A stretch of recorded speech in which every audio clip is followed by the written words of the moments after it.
Hello friends, എല്ലാവർക്കും അർച്ചന ചേച്ചി LLB സീരിയലിന്റെ ലേറ്റസ്റ്റ് പ്രൊമോ റിവ്യൂയിലേക്ക് സ്വാഗതം. ഇങ്ങനെ അർച്ചനയുടെ ഫോണിലേക്ക് ജഗദീഷ് വക്കീല് വിളിക്കുകയാണ്. എന്നിട്ട് പറയുന്നുണ്ട്, നാളെ ഓഫീസിലേക്ക് വരുന്നതിന് മുന്നേ എനിക്ക് അർച്ചനയെ ഒന്ന് നേരിട്ട് കാണണം എന്ന് പറഞ്ഞുകൊണ്ട് എവിടെയാണ് വരേണ്ടത്, എപ്പോഴാണ് വരേണ്ടതെന്നൊക്കെ ജഗദീഷ് വക്കീല് അർച്ചനയോട് പറയുകയാണ്. പിറ്റേ ദിവസം രാവിലെ തന്നെ ജഗദീഷ് വക്കീല് അർച്ചനയെ കാത്തു നിൽക്കുകയാണ്. വെയിറ്റ് ചെയ്തുകൊണ്ടിരിക്കുമ്പോ അങ്ങോട്ടേക്ക് അർച്ചന വരുന്നുണ്ട്. എന്നിട്ട് എന്താ കാര്യമെന്നൊക്കെ ചോദിക്കുകയാണ് ജഗദീഷ് വക്കീൽ. അപ്പോൾ ഇവിടെ വെച്ച് അർച്ചനയെ പ്രപ്പോസ് ചെയ്യാണ്. മുട്ടുകുത്തി ഇരുന്നു കൊണ്ടാണ് അർച്ചനയെ പ്രപ്പോസ് ചെയ്യുന്നത്. എല്ലാം കണ്ട് അർച്ചനയ്ക്ക് ആകെ ദേഷ്യം വരികയാണ്. എല്ലാം ജഗദീഷ് വക്കീലിന് തക്ക മറുപടി കൊടുത്തുകൊണ്ട് അർച്ചന അവിടെ നിന്നും പോവാനായി നിൽക്കുമ്പോ ജഗദീഷ് വക്കീല് അർച്ചനയുടെ കയ്യിൽ കയറി പിടിക്കുകയാണ്. അർച്ചന അപ്പോൾ ആകെ ഷോക്കാവുന്നുണ്ട്. അതിനുശേഷം ജഗദീഷ് വക്കീലിന്റെ കരണക്കുറ്റി നോക്കി അർച്ചന അടിക്കുന്നുണ്ട്. കിട്ടുന്നതും ജഗദീഷ് വക്കീൽ ആകെ ഷോക്കാവുകയാണ്. അർച്ചനയാണെങ്കിൽ ദേഷ്യത്തോടെ അവിടെ നിന്നും വണ്ടി എടുത്തുകൊണ്ട് പോവുകയാണ്. അർച്ചന പോകുന്നത് നോക്കി ജഗദീഷ് വക്കീൽ അങ്ങനെ ഞെട്ടിത്തരിച്ച് അങ്ങനെ നിൽക്കുകയാണ്. പിന്നീട്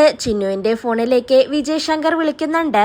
ചിന്നുവിനോട് പറയുന്നുണ്ട്, മോൾക്ക് എന്ത് ആവശ്യം വന്നാലും അച്ഛനെ വിളിക്കണം, ഇതിലൊരു മടിയും വിചാരിക്കരുത്. വിജയ് ശങ്കർ പറയുമ്പോ ചിന്നു ആകെ ടെൻഷൻ അടിച്ചുകൊണ്ട് നിൽക്കുന്നുണ്ട്. പിന്നീട് ചിന്നുവിനോട് വിജയ് ശങ്കർ ദേഷ്യപ്പെടുകയാണ്. എന്നോട് ഈ കാര്യങ്ങളൊന്നും പറയണ്ടെന്ന് നിന്റെ അമ്മ പറഞ്ഞോ എന്ന് ചോദിക്കുകയാണ്. ചിന്നുവിനപ്പോൾ ആകെ പേടിയാവുന്നുണ്ട്. എന്നാൽ വിജയ് ശങ്കർ ചിന്നുവിനോട് ഫോണിൽ സംസാരിക്കുന്നതെല്ലാം ചന്ദ്ര കേട്ടുകൊണ്ട് നിൽക്കുകയാണ്. ചിന്നുവിനോട് സംസാരിച്ചു കഴിഞ്ഞതിനു ശേഷം വിജയ് ശങ്കർ ഫോൺ കട്ട് ചെയ്തുകൊണ്ട് ഓരോന്ന് ചിന്തിച്ച് അങ്ങനെ നിൽക്കുന്നുണ്ട്. എന്നാൽ ചിന്നുവിനോട് സംസാരിച്ചതൊന്നും ചന്ദ്രയ്ക്ക് അങ്ങോട്ട് ഇഷ്ടപ്പെടുന്നില്ല. അങ്ങനെ ദേഷ്യം വന്നുകൊണ്ട് ചന്ദ്ര അവിടെയുള്ള ഒരു ഫ്ലവർ വൈസ് എടുത്ത് എറിയാണ്. അത് എറിഞ്ഞ് താഴെ വീഴുന്ന സൗണ്ട് കേട്ട് വിജയ് ശങ്കർ ആകെ ഞെട്ടുന്നുണ്ട്. പിന്നീട് വിജയ് ശങ്കർ ചന്ദ്രയോട് കാര്യങ്ങളെല്ലാം പറഞ്ഞു മനസ്സിലാക്കുകയാണ്. എന്നിട്ട് പറയുന്നുണ്ട്, അച്ഛനെയെ കത്തിച്ചു കളഞ്ഞിട്ടായാലും ശരി ചിന്നുവിനെ ഞാൻ അമ്പാട്ട് വീട്ടിൽ നിന്ന് പുറത്താക്കുമെന്ന് വിജയ് ശങ്കർ പറയുകയാണ്. ഇതോടെയാണ് ഇന്നത്തെ പ്രൊമോ അവസാനിക്കുന്നത്. നാളെ ഒരു കിടിലൻ എപ്പിസോഡുമായി വീണ്ടും കാണാം. Bye, good night.